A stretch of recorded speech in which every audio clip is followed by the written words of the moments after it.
Syria एक ऐसा Muslim country है जिसका शुमार थर्ड वर्ल्ड कंट्रीज में होता है, जहां पिछले 54 साल से एक जालिमाना डिक्टेटरशिप कायम थी। लेकिन फिर इसके नेबर कंट्रीज में कुछ ऐसा हुआ जिसके चलते ये पावरफुल डिक्टेटरशिप सिर्फ 2 हफ्तों में ढेर हो गई। दोस्तों, ये बात है नवंबर 1970 की, जब सीरिया के डिफेंस मिनिस्टर हाफिजुल असद ने अपनी मिलिट्री के साथ मिलकर सीरिया पर बगावत के जरिए कब्जा कर लिया और खुद को वहां का प्रेसिडेंट नॉमिनेट कर दिया। सीरिया में 75% पॉपुलेशन सुन्नी मुस्लिम्स की है, लेकिन हाफिजुल असद एक शिया फैमिली से बिलोंग करते थे, लिहाजा इन्हें ये अंदाजा था कि मसलक कभी भी कोई बड़ी प्रॉब्लम पैदा कर सकता है। इसलिए इन्होंने अपनी हुकूमत के स्टार्ट से ही सीरियन आर्मी के जरिए अपनी अवाम पर गिरफ्त मजबूत कर रखी थी और इसके लिए जब जब इन्हें ताकत का इस्तेमाल करना पड़ा इन्होंने किया। फॉर एग्जाम्पल, हाफिजुल असद ने 1981 में सीरिया के इलाके हम्मा में एक ऑर्गेनाइजेशन इखवान के खिलाफ एक फौजी ऑपरेशन में 50,000 लोगों का कत्लेआम करवा दिया। इस तरह के हथकंडों से हाफिजुल असद अपनी हुकूमत को डर और खौफ के साये में चला रहा था।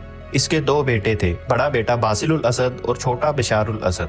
1994 में बासिलुल असद एक रोड एक्सीडेंट में मारा गया। इसके बाद सन 2000 में हाफिजुल असद की डेथ के बाद बशारुल असद ने हुकूमत की भागदौड़ संभाल ली।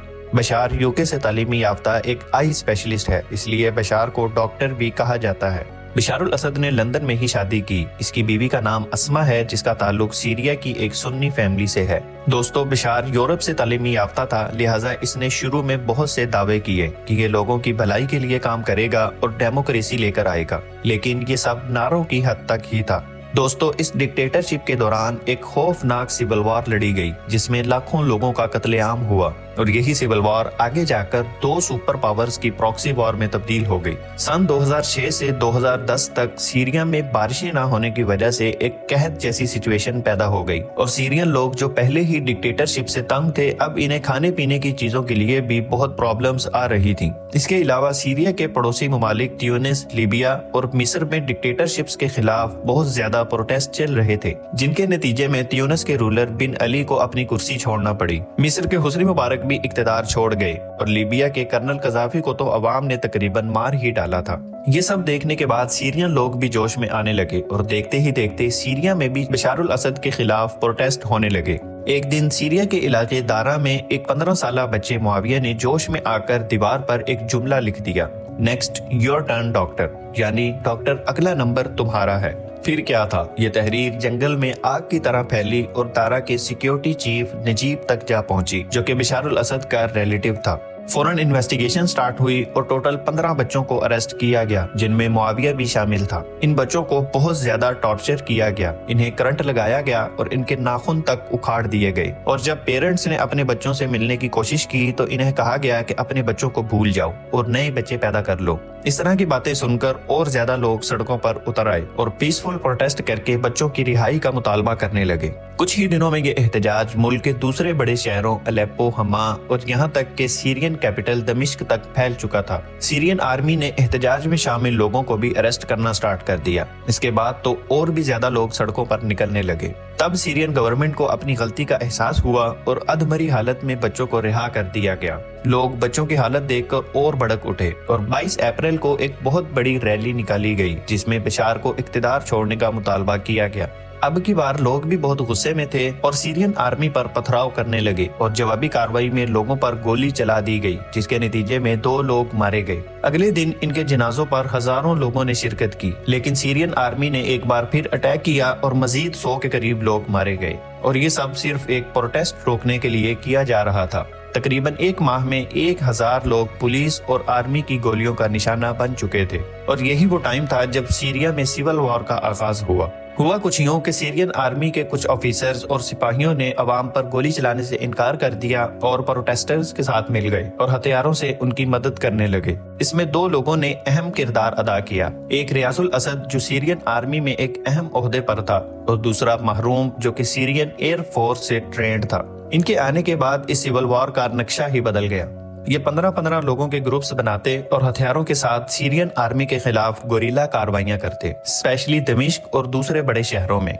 इसके अलावा इनके साथ ISI यानी इस्लामिक स्टेट ऑफ इराक, जो कि एक सुन्नी आर्म्ड ग्रुप था, वो भी शामिल हो गया और अपना नाम बदलकर ISIS यानी Islamic state of Iraq and Syria रख लिया। اگر سیریا کے میپ پر نظر ڈالے تو اس کا بہت بڑا ایریا عراق کے ساتھ لگتا ہے، سو عراق سے بہت بڑی تعداد میں جنگجو سیریا پہنچنے لگے۔ محروم نے 2011 میں اس فورس کا نام بدل کر فری سیرین آرمی رکھ دیا، جس کے بعد اس فورس میں ڈیفرنٹ آرمڈ گروپس ملنے لگے، جس میں حیۃ التحریر الشام، جیت الاحرار جیسی تنظیمیں شامل تھیں۔ ان لوگوں کی دوسرے عرب مسلم کنٹریز بھی مدد کرنے لگے، جیسے سعودی اور قطر۔ دوسری طرف شیعہ حکومت ہونے کی وجہ سے ایران بشار کو سپورٹ کر رہا تھا۔ اس کے علاوہ رشیا بھی بشار گورنمنٹ کی کھل کر سپورٹ کرنے لگا اور اپنے جنگی بیڑے سیرین پورٹس کے قریب تعینات کر دیے، اور رشین فوج سیرین آرمی کے ساتھ مل کر آپریشنز میں حصہ لینے لگی۔ اب اس سب کو دیکھ کر امریکہ بھی اس جنگ میں کود پڑا اور فری سیرین آرمی کی ٹریننگ اور ہتھیاروں سے مدد کرنے لگا۔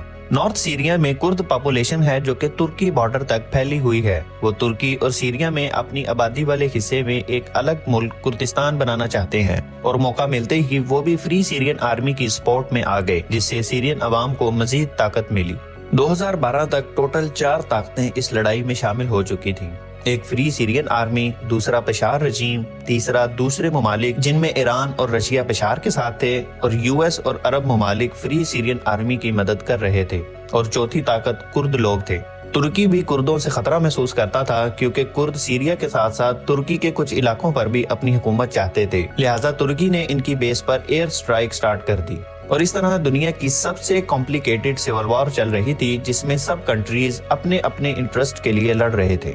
2013 میں دمشق میں بشار گورنمنٹ کی ایک ہائی لیول میٹنگ چل رہی تھی، جس پر فری سیرین آرمی نے اٹیک کر کے پوری بلڈنگ ہی تباہ کر دی۔ اس اٹیک کے بعد سیرین گورنمنٹ نے فری سیرین آرمی کے خلاف ایک آپریشن پلان کیا، جس میں کیمیکل ویپن یوز کر کے سینکڑوں لوگوں کا قتل عام کیا گیا۔ یہ ایک وار کرائم تھا، لہٰذا UN میں اس کے خلاف قرارداد بھی لائی گئی، لیکن رشیا اور چائنا نے اسے ویٹو کر کے فیل کر دیا۔ اگر یہ پاس ہو جاتی تو اس کے ریزلٹ میں بین الاقوامی فورسز سیرین گورنمنٹ کے خلاف سیریا پر اٹیک کر سکتی تھی، اور بشار کو سٹیپ ڈاؤن کرنا پڑ سکتا تھا۔ 2017 تک 7 بار رشیا نے اس قرارداد کو ویٹو کر کے بشار کو سیو کیا، لیکن اس کیمیکل اٹیک کے بعد US آرمی نے ڈائریکٹ سیرین ملٹری بیسز پر اٹیک سٹارٹ کر دیا، اور اس سول وار میں یہ پہلی بار تھا کہ US اور رشیا آمنے سامنے تھے۔ لیکن 2016 میں ٹرمپ نے صدر بنتے ہی اس جنگ سے اپنی انوالومنٹ ختم کر دی۔ ٹرمپ کا کہنا تھا کہ اس نہ ختم ہونے والی سول وار سے ہمیں کچھ نہیں چاہیے۔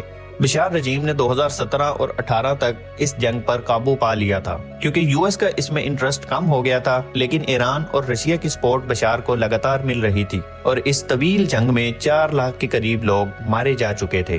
2022 کے بعد ایران کے دوسرے عرب کنٹریز کے ساتھ تعلقات میں بہتری آنے لگی، اور صدر ٹرمپ کے پوٹن کے ساتھ پہلے ہی اچھے تعلقات تھے۔ کہا جاتا ہے کہ ٹرمپ نے ہی پوٹن کو سیریا سے اپنی فوج نکالنے پر آمادہ کیا۔ ویسے بھی ٹرمپ دنیا میں جنگیں ختم کروانے کے لیے فیمس ہیں۔ اس کے علاوہ رشیا خود بھی یوکرین وار میں بزی ہے، لہٰذا وہ اس سول وار کے بوجھ سے جان چھڑانا چاہتا تھا۔ دوسری طرف ایران کو عرب کنٹریز نے کیا آفر کیا، یہ بات تو ابھی واضح نہیں ہے۔ اس کے علاوہ ایران خود بھی اسرائیل کے ساتھ کانفلکٹ میں انگیج ہے، لہٰذا بشار کو اب ایران کی سپورٹ بھی حاصل نہیں تھی۔ اسی کے چلتے اس سال 27 نومبر کو فری سیرین آرمی نے ایک پلانڈ اٹیک کیا، اور دیکھتے ہی دیکھتے کئی شہروں پر قبضہ کر لیا۔ اتنے سالوں سے جنگ لڑ رہی سیرین آرمی میں اتنا دم نہیں تھا کہ وہ اکیلے اس اٹیک کا مقابلہ کر پاتے، لہٰذا سیرین آرمی نے ہتھیار ڈال دیے، اور دیکھتے ہی دیکھتے صرف 11 دنوں میں الیپو سے سٹارٹ ہونے والا یہ اٹیک پورے ملک میں پھیل گیا، اور سیرین آرمی کی شکست پر بشار رجیم کا اینڈ ہوا۔ بشار موقع دیکھتے ہی رشیا بھاگ گیا اور اسائلم لے لیا۔ امید ہے آپ کو ہماری یہ ویڈیو پسند آئی ہوگی۔ ویڈیو کو لائک اور شیئر کریں، اور مزید انفارمیٹیو ویڈیوز کے لیے ہمارے چینل کو سبسکرائب کریں۔ ملتے ہیں نیکسٹ ویڈیو میں۔